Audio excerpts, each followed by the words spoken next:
கொடுக்குறீங்க? தலைவரை பொதுக்குழு கூட்டி இருக்கிறோம். நீங்க இந்த பொண்ணை வச்சிருக்கிறது தொண்டனுக்கு பிடிக்கல. அவனுக்கு பிடிக்கலன்னா விடு, எனக்கு பிடிக்குது. தொண்டனுக்கு பதில் சொல்லித்தான் ஆகணும். என்ன நீ பெரிய தொண்டை? தினம் 5 ரூபாய் டீ செலவுக்கு என்கிட்ட வாங்கிட்டு போற, உனக்கு நான் பதில் சொல்லணுமா? என்ன அப்படி பேசுற? அப்படித்தான் சொல்லுவேன்.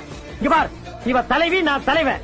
நாங்க தான் கட்சி தான். நாங்க இஷ்டம் இருக்கிறவங்க இருங்க, இல்லன்னா வெளியில போங்கடா நாய்ங்களா. யார பார்த்து நாய் நீங்க? உங்க எல்லாரையும் பார்த்தாண்டா சொல்றேன். நான் தலைவன். நாயும் பேயும் பன்னியும் எருமையும் இஷ்டம் இருந்தா இருங்க, இல்லன்னா இப்ப ஓடி போயிருங்கடா. கைஸ், நேத்து நைட்ல இருந்து ஒரு வீடியோ பயங்கர வைரலா போயிட்டு இருக்கு. சோ அந்த வீடியோ பார்த்ததுக்கு அப்புறமா விஜய் அவரோட கட்சி தொண்டர்கள், டிவிகேவோட தொண்டர்கள் இருக்காங்களே, அவங்களுக்கும் மேக்ஸிமம் தூக்கம் வந்திருக்காது. அதே மாதிரி பாத்தீங்கன்னா விஜய் ரசிகர்களுக்கும் தூக்கம் வந்திருக்காது அப்படின்ற மாதிரி தான் சொல்ல தோணுது. ஏன்னா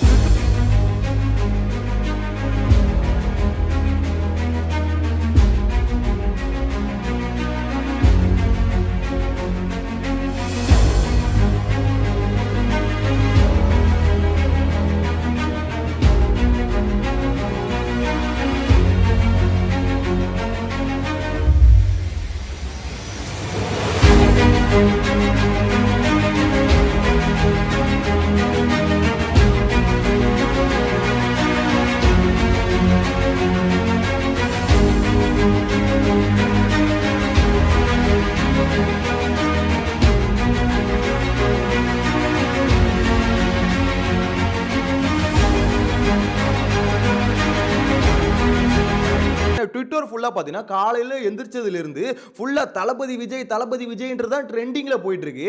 அந்த அளவுக்கு அண்ணனுக்கு ஒண்ணுனா அண்ணனே வெட்டுவோண்டா அப்படின்ற மாதிரி விஜய் அவரை வந்து பாத்தீங்கன்னா விஜய் அவரோட ரசிகர்களே விமர்சனம் பண்ணிட்டு இருக்காங்க. அந்த மாதிரி ஒரு சிச்சுவேஷன் வந்து இப்போ வந்திருக்கு அப்படின்ற மாதிரி தான் சொல்லணும். அது வந்திருக்கு இல்ல, தளபதி வந்து கிரியேட் பண்ணிருக்காரு அப்படின்னு வேணா சொல்லலாம். சோ ஃபுல் சப்போர்ட் அவங்களுக்கு தான். இதுவும் கடந்து போகாது. டேய் பாவண்டா, அவனை விடாதீடா. நீ கவலைப்படு ப்ரோ, நாங்க உன் கூட இல்ல. உனக்கு ஒண்ணுனா நாங்க சும்மா விட்டுருவோம் ப்ரோ. பயப்படாதன்பா, எல்லாம் ஒரு நாள் மாறாது. உன்னால முடியாதுன்னு யாராவது சொன்னா நீ நம்ப வேண்டியது ஒன்னும் இல்ல, அவங்கள. இவனுங்க கிடக்குறானுங்க, நீ அழு ப்ரோ. மனசை தளர விடு ப்ரோ, எல்லாம் கெட்டதா. விடாமுயற்சி விஸ்வரூப தோல்வி. பயங்கரமா ஒரு மாதிரி ஒரு பக்கம் ட்ரோல் ஒரு பக்கம் தெரிச்சுக்கிட்டு இருக்கு. இன்னொரு பக்கம் பாத்தீங்கன்னா இந்த ஆள் ஏன் இப்போ இந்த மாதிரி பண்ணிட்டு இருக்காரு அப்படின்ற மாதிரி ஏகப்பட்ட விமர்சனமும் வந்துட்டு இருக்கு. என்ன ஆச்சு, எதனால இந்த அளவுக்கு வந்து பாத்தீங்கன்னா அவர் மேல விமர்சனம் வருது அப்படின்றத ஃபுல்லா பார்க்கலாம். இது கூடவே ஆக்சுவலா ஒரு விஷயத்தை கிளியரா சொல்லணும். நிறைய பேர் வந்து இவ்வளவு நாள் முட்டு கொடுத்துட்டு இருந்தாங்க. என்ன ஆனாலும் சரி, அதாவது தன்னோட தலைவனா கூட இருக்கலாம், தலைவன் ஒரு தப்பு பண்ணாலும் தப்பு தான் அப்படின்றத பேசாம அவர் பண்ண எல்லாமே சரிதாங்க அப்படின்ற மாதிரி பேசிட்டு இருப்பாங்கல்ல. டிவிக்கோட எப்படி சொல்ல, சார்பு நிலைப்பாடுல இருந்தவங்க, விஜயோட ரசிகரா இருந்தவங்களா இருப்பாங்களே, சோ அவங்களே இப்ப திருப்பி அடிக்க ஆரம்பிச்சிருக்காங்க அப்படின்ற மாதிரி தான் சொல்லணும். நான் எதிர்பார்க்கல. பிரசாந்த் இருக்கார்ல, டிவிகே வந்து பாத்தீங்கன்னா பயங்கரமா சப்போர்ட் பண்ணி ட்விட்டர்ல ஏகப்பட்ட ட்வீட் வந்து போடுவாரு. சோ அவர் வந்து பாத்தீங்கன்னா ஃபுல் அண்ட் ஃபுல் டிவிகேவோட சார்பு நிலைப்பாடு எடுத்து விஜய்க்கு ஆதரவா பயங்கரமா பேசிக்கிட்டு இருந்தா. அப்படி சோ அந்த மனுஷனும் ட்விட்டர்ல பாத்தீங்கன்னா காலையில இருந்து போடுற ஒவ்வொரு ட்வீட்டையும் பாக்குறேன், அவர் வாழ்க்கையை அவரே அழிச்சுக்கிட்டாரு, அவர் அரசியலை வந்து பாத்தீங்கன்னா அவரே முடிச்சுக்கிட்டாரு அப்படின்ற மாதிரி ஏகப்பட்ட ட்வீட் போட்டுட்டு இருக்காரு. சோ அதையும் இந்த வீடியோல பார்க்க போறோம். எனக்கு இதெல்லாம் பார்க்கும்போது ஒண்ணு மட்டும் தெரியுது, இவ்வளோ நாள் இல்லாத ஒரு வெறுப்பு விஜய் அவர் மேல இன்னைக்கு உருவாயிருக்கு அப்படின்ற மாதிரி தான் சொல்லணும். இன்னொரு சைடுல இந்த சமயத்திலயும் சில பேர் வந்து எப்படிலாம் முட்டு கொடுக்கலாம் அப்படின்னு ட்ரை பண்ணிட்டு இருக்காங்க அப்படின்ற மாதிரி தான் சொல்லணும். சோ எல்லாத்தையும் டீடைல்டா பார்க்கலாம். சீரியஸ்லி இது வந்து பேச வேண்டிய ஒரு விஷயம் தான். அதாவது விஜய் அவரோட டிவோர்ஸ் பிரச்சனை வந்து பாத்தீங்கன்னா கண்டிப்பா வந்து இது எல்லாமே வந்து தனிப்பட்ட விஷயம், அதை வந்து எடுத்து பேசக்கூடாது அப்படின்ற மாதிரி போன வீடியோல சொல்லியிருந்தீங்க. அவர் வந்து பாத்தீங்கன்னா பொது வாழ்வுக்கு வந்துட்டாரு. அது மட்டும் இல்லாம கேஸ் கோர்ட்டுக்கு வந்துருச்சு. சோ அது மீடியா ஃபுல்லா பேசப்பட்டுருச்சு ஆல்ரெடி. சோ அந்த கேஸ் என்னன்னு தான் லாஸ்ட் வீடியோல அப்டேட் பண்ணியிருந்தேனே தவிர இவர் மேல தப்பு இருக்கு இவங்க மேல சரி இருக்கு அப்படின்ற மாதிரி பேசவே இல்லை. ஏன்னா அது வந்து பாத்தீங்கன்னா தீர்ப்பு, அதாவது கோர்ட்ல வந்து போனாதான் என்ன பிரச்சனை, யார் மேல தப்பு இருக்கு அப்படின்றது கிளியரா தெரியும். அதனால தான் அதுக்குள்ள போல. ஆனா இந்த வீடியோல இப்போ இது கேஸ் போயிட்டு இருக்கு, இது சம்பந்தமா இது நடந்துகிட்டு இருக்கும்போது விஜயும் நம்ம திருசா இருக்காங்களே, ரெண்டு பேரும் ஒரே ஈவென்ட்டை வந்து ஒண்ணா அட்டெண்ட் பண்ணதுனால அந்த விஷயம் வந்து பாத்தீங்கன்னா இன்னும் பேசு பொருளாயிடுச்சு. இதை பத்தி பேசிதான் ஆகணும். சோ இப்பயும் வந்து ப்ரோ அவர் தனிப்பட்ட வாழ்க்கை ப்ரோ, அதை பத்தி பேசக்கூடாது ப்ரோ. அது இந்த டிவிக்கு ஒரு ஆதரவாளர்கள் இருப்பாங்களே சில பேர், எல்லாரையும் சொல்ல, சில பேர் வந்து பாத்தீங்கன்னா எதையுமே புரிஞ்சுக்காம எங்க அண்ணன் வந்து பாத்தீங்கன்னா யாரு கூட இருந்தா உங்களுக்கு என்ன, அவருக்கு வந்து பாத்தீங்கன்னா திருசாவை பிடிச்சிருக்கு, நாளைக்கு யார வேணா பிடிச்சிருக்கும், யார வேணா கூட வச்சுப்பாரு, அதை பத்தி நீங்களா என்ன விமர்சனம் பண்றீங்க, ஒரு தனிப்பட்ட வாழ்க்கடா அப்படின்ற மாதிரி பாத்தீங்கன்னா ஒரு மாதிரி மண்டைக்குள்ள மூளை இருக்கா இல்ல வேற ஏதாவது இருக்கானே தெரியாத அளவுக்கு வந்து பேசிக்கிட்டு இருக்காங்க. இங்க விஷயம் என்னன்னா, அந்த அண்ணன் தளபதி இருக்காருல்ல, அவர் யார் கூட வேணா இருக்கட்டும், யார் கூட வேணா வாழட்டும், இப்போ அது பிரச்சனை இல்லை. அங்க வந்து பாத்தீங்கன்னா விவாகரத்துன்னு ஒன்று கொடுத்துட்டு அதுக்கப்புறம் வந்து இங்க பண்ணட்டும். அங்க கேஸ்னு ஒன்று போட்டிருக்காங்க, அதுக்கான ரீசனா இந்த மாதிரி ரீசனை தான் சொல்றாங்க. ஸோ அதை சொல்லி இந்த ரீசன் பர்சனை வச்சு ஒரு கேஸ் போட்டு அந்த கேஸ் வந்து பாத்தீங்கன்னா வர 20ஆம் தேதி ஏப்ரல் 20 வந்து பாத்தீங்கன்னா கோர்ட்டுக்கு வருது. ஸோ அப்படின்னும் போது அந்த இடத்துல வந்து அங்க போய் அதை பத்தி ஓகே யார் மேல தப்பு இருக்கு சரி இருக்குன்னு பார்த்துட்டு கடைசியில் டிவோர்ஸ்னு ஒன்று கொடுத்ததுக்கு அப்புறம் அவர் யாரு கூட வேணா இருந்தா பிரச்சனை இல்லை. ஸோ அதெல்லாம் போயிட்டு இருக்கும் போதே இப்போ இப்படி ஒரு சம்பவம் நடந்தோன்னு தான் இவ்வளோ பேசு பொருளாக இருக்கு. ஸோ அதை பத்தி டீட்டெயில்டாக பார்க்கலாம். என்ன பொறுத்த வரைக்கும் ஒரு விஷயம் கிளியரா சொல்ல தோணுதுங்க. இந்த இடத்துல விஜய் வந்து எதுக்காக இப்படி பண்ணாரு ஏன் இப்படி பண்ணாரு அப்படின்றதெல்லாம் நம்மளுக்கு தெரியாது. ஆனா ஒரு விஷயம் இப்படி பண்ணிட்டார்ல. ஸோ இந்த இடத்துல ரொம்பவே பாதிக்கப்படுற ஒரு 3 பேர் அப்படின்னு பார்த்தீங்கன்னு வச்சுக்கோங்க. 3 பேரை கூட விடுங்க, அந்த 2 பேர் அப்படின்னு பார்த்தீங்கன்னா கண்டிப்பா விஜய் அவரோட பையனும் பொண்ணுமா தான் இருப்பாங்க. ஏன்னா எப்படி சொல்றது, யாரா இருந்தாலும் அதை பொறுத்துக்க முடியாதுல்ல. என்னடா இது இப்படி ஒரு விஷயம் வந்து பேசு பொருளா இருக்கும்போது இவர் இப்படி பண்றாரு அப்படின்ற விஷயம் யாருக்கா இருந்தாலும் கண்டிப்பா கஷ்டமா தான் இருக்கும். ஸோ இதுல வந்து பார்த்தீங்கன்னா அவங்களோட கன்சர்ன் வந்து ரொம்ப ரொம்ப முக்கியம். அதை கொஞ்சம் கூட விஜய் அவர் வந்து கேர் பண்ணலையோ அப்படின்ற மாதிரி எனக்குமே தோணுது. ஸோ அதை நான் இங்கே ரெஜிஸ்டர் பண்ணிக்கிறேன். எனிவேஸ் ஒன் பை ஒன்னா பார்த்துடலாமா? எனக்கு உண்மையிலே சொல்றேன், நிறைய மீம்ஸ் பார்க்கும்போது சிரிப்பா தாங்க இருந்தது. நிஜமா சொல்றேங்க, டெஃபினெட்லி. அரசியலியா சினிமா நீங்க பாருங்க ஒரு 10 வருஷத்துல. அப்ப புரியல, இப்ப புரியுது, இப்ப புரியுது. ஆக்சுவலாக இதை வந்து பார்த்தீங்கன்னா டிவிக்கு சேர்ந்தவங்களே இப்போ ஷேர் பண்ணிக்கிட்டு இருக்காங்க. எங்களுக்கு அப்போ புரியல, இப்போதாம்மா புரியுது நீ எந்த கான்ஃபிடென்ட்டில் சொன்ன அப்படின்ற மாதிரி ஷேர் பண்ணிக்கிட்டு இருக்காங்க. திரிஷா வந்து பார்த்தீங்கன்னா ஒரு வீடியோ எடிட் பண்ணுற மாதிரி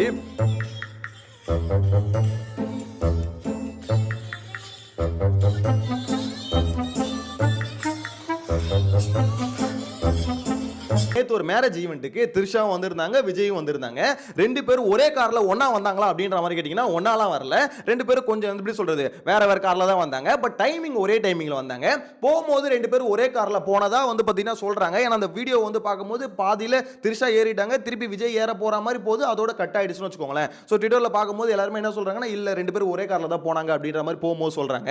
என்ன பொறுத்த வரைக்கும் அவங்க கிட்டத்தட்ட கார் ஒன்னா வந்தது, ஒரு மாதிரி ட்ரெஸ் கோட் வந்து ஒரே மாதிரி இருந்தது, ஒன்னா போட்டோக்கு போஸ்ட் கொடுத்தது, இதெல்லாம் வச்சு எல்லாருக்குமே தெரியும் 2 பேரும் ஒண்ணா தான் வந்திருக்காங்க அப்படின்ற மாதிரி. சோ இதுல வந்து பாத்தீங்கன்னா தற்செயலா நடந்தது அப்படின்ற மாதிரி சில தற்கூரிஸ் வேணா நம்பலாம், எல்லாருமே நம்ப கூடாதுல்ல. அந்த இடத்துல பாத்தீங்கன்னா தற்செயலா இல்ல, எல்லாம் பிளான் பண்ணி தான் வந்திருக்காங்க. சோ இங்க வந்து அவங்க 2 பேரும் ஒண்ணா வர்றது என்ன ப்ரோ, ஒரு ஆக்ட்ரஸ் ஒரு ஆக்டர் இவங்க வந்து ஃப்ரெண்ட்ஷிப்பா இருப்பாங்க அதனால ஒண்ணா வராங்க அப்படின்றது இப்ப பிரச்சனை கிடையாது. இங்க பிரச்சனை என்னன்னா ஆல்ரெடி ஒரு பெரிய பிரச்சனை போயிட்டு இருக்கு. சோ அந்த பிரச்சனை போயிட்டு இருக்கும் போது இப்படி வந்து இது பிரச்சனையாவும் தெரிஞ்ச ஒரு மனுஷன் வராருல, அதுதான் இப்ப பாத்தீங்கன்னா இப்ப கேள்விக்குறியா இருக்கு. எதுக்கு இந்த மனுஷன் இந்த மாதிரி பண்றாரு? சாதாரணமா இருந்தா கூட பரவாயில்ல. இவர் ஆக்சுவலா விஜய் வந்து பாத்தீங்கன்னா ஒரு ஆக்டரா மட்டும் இருந்தா இந்த அளவுக்கு யாரும் பேசிருக்க மாட்டாங்க. இப்போ ஒரு அரசியல் கட்சியோட தலைவர் ஆயிட்டாரு, ஒவ்வொரு வீட்லயும் விஜய் இருக்காருன்றாங்க. சோ அப்படின்னும் போது ஒவ்வொரு வீட்லயும் விஜய் இருக்கும்போது அந்த விஜய் வந்து இப்படி தப்பான ஒரு விஷயத்தை பண்ணும்போது கண்டிப்பா கேள்வி கேட்டு தானே ஆகணும்னு சொல்லிட்டு ஒவ்வொருத்தரும் கேட்டுக்கிட்டு இருக்காங்க. எனக்கு ஆச்சரியமா இருந்த விஷயம் என்னன்னா விஜய் அவரோட ரசிகர்கள் இவ்வளவு நாள் முட்டு கொடுத்துட்டு இருந்தவங்களே ஆனா நீ பண்றது தப்புனா ரொம்ப பெரிய தப்புனா நீ பண்றது அப்படின்ற மாதிரி ஃபர்ஸ்ட் டைம் இதுதான் சொல்றாங்க. நீங்க பண்றது ரொம்ப பெரிய தப்பு, என்ன இருந்தாலும் உங்க பசங்களை பத்தி நீங்க யோசிச்சு பார்க்கணும். அந்த இடத்துல பாத்தீங்கன்னா ஒய்ஃப்னு ஒருத்தவங்க இருப்பாங்க, அவங்க வந்து சங்கீதா அவங்களோட மனநிலைமை எந்த அளவுக்கு இப்போ வந்து கஷ்டத்துல இருக்கும். நீங்க இந்த மாதிரி பண்றதெல்லாம் நீங்க டிவோர்ஸ் கொடுத்துட்டு அதுக்கப்புறம் இதெல்லாம் பண்ணிருக்கலாம்னா, ஆனா நீங்க அதை கொடுக்காம இப்போ இன்னும் அவங்களை வந்து கஷ்டப்படுத்துற மாதிரி இதை பண்றீங்களேனா இது ரொம்ப பெரிய தப்புனா அப்படின்ற மாதிரி நிறைய பேர் ஆக்சுவலா பேசுறதை பார்க்கும்போது எனக்கு ஆச்சரியமா இருந்தது. ஏன்னா ஓகே புரியுது அவர் பண்றது தலைவனா இருந்தாலுமே தப்பு தான் அப்படின்ற மாதிரி நிறைய பேர் சொல்றாங்களே அப்படின்றது ஒரு பாசிட்டிவ் சைனா தான் பார்க்க முடியுது.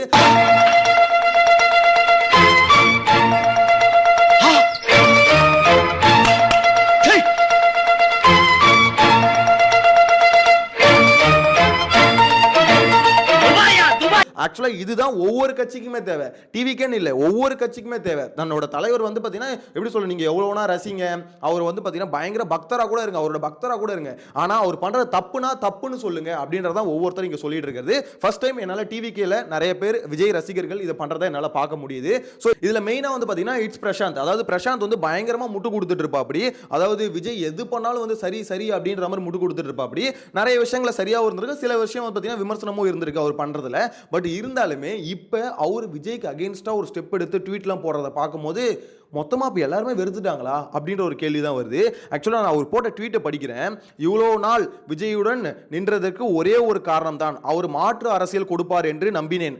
தன்னை நம்பி இருக்கும் குடும்பத்திற்காக கூட மாறாதவர் எந்த மாற்று அரசியலை முன்னெடுத்து விட போகிறார் என்பதை இன்று உணர்ந்தேன். புரியுதுங்களா?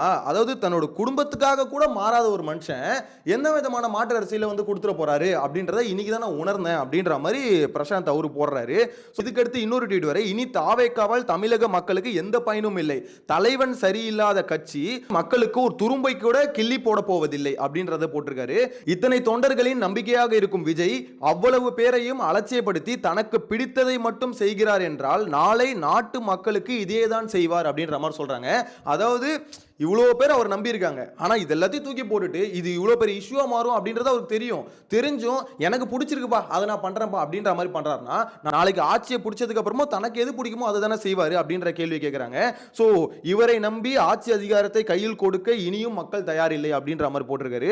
எனக்கு உண்மையில ஷாக்கிங்கா இருக்கு இதெல்லாம் பார்க்கும்போது. நெக்ஸ்ட் ஒன்று போட்டிருக்காரு, விவாகரத்தை பண்ணிட்டு நீங்க யார் கூட இருந்தாலும் கேள்வி இல்லை ஆக்டர் விஜய் அண்ணா, நம்பி 2 பிள்ளைகள் இருக்கு, அவங்களுக்கு இன்னைக்கு இது பயங்கரமா வலிக்கும், இதை யோசிக்க முடியலையா, மக்களை பத்தி எப்படி யோசிப்பீங்க, சரியில்லை அப்படின்ற மாதிரி போட்டிருக்காரு.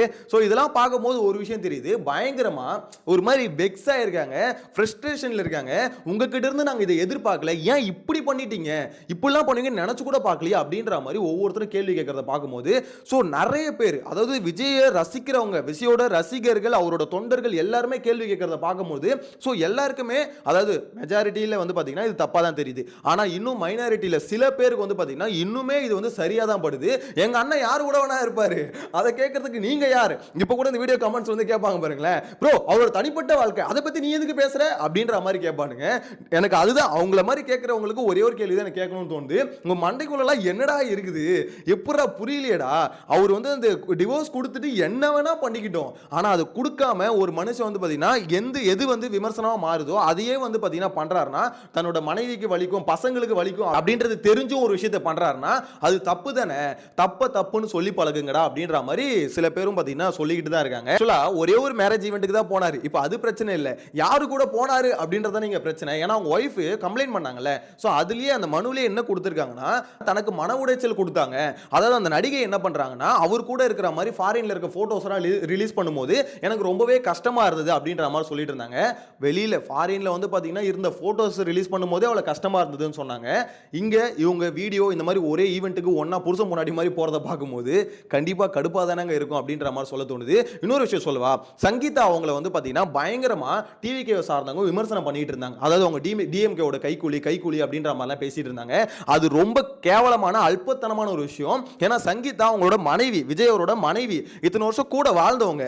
அவங்க வந்து பாத்தீங்கன்னா விஜய்க்கு எதிராக வந்து மாறணும்னு நினைச்சிருந்தா இதை வந்து பாத்தீங்கன்னா ஒரு மீடியா சேனல்ல உட்கார்ந்து அவங்க பேசியிருக்கலாம். அவங்களுக்கு தேவை எனக்கு விவாகரத்து கொடு, ஜீவனாம்சம் கொடு அப்படின்றது மட்டும் தான் அவங்க கேட்கறாங்களே தவிர என் கூட வந்து சேர்ந்து வாழு, உன்னை அசிங்கப்படுத்தணும்ன்றது அவங்களோட மோட்டிவா இருந்தா அப்பயே என்ன பண்ணிருப்பாங்கன்னா விஜய்க்கு எதிராக இந்த நடிகை தான் அப்படின்றத பேரை ரிலீஸ் பண்ணிருப்பாங்க. அவங்கள பொறுத்த வரைக்கும் விஜய் அவரை அசிங்கப்படுத்தணும்னு நினைக்கவே இல்லை, என்னை விட்டு விலகிடு அப்படின்றத அவங்க சொல்றாங்களே தவிர, சோ இந்த இடத்துல வந்து அசிங்கப்படுத்தணும்னு அவங்க நினைச்சிருந்தா அப்பயே பேரை ரிலீஸ் பண்ணி அவங்க கிட்ட இருக்க ப்ரூஃப்ஸ் எல்லாம் ரிலீஸ் பண்ணிருக்கலாம். அவங்க கிட்ட ப்ரூஃப்ஸ் இருக்குன்றாங்க, சோ எல்லாம் கையில என்கிட்ட ஆதாரம் இருக்குன்றாங்க, நீங்க வந்து கேட்டா நான் கொடுப்பேன்றாங்களே தவிர அவங்க இப்போ வரைக்கும் பாத்தீங்கன்னா எந்த மீடியா சேனல்ல உட்கார்ந்து அதை பத்தி பேசினாங்கன்னா ரொம்ப அசிங்கமா இருக்கும், அவருக்கு வந்து தப்பாயிடும். ஒரு அரசியல் கட்சியோட தலைவரா இருக்கு, அவருக்கு அது நல்லது இல்லைன்னு நினைச்சு அவங்க அதை பண்றாங்க.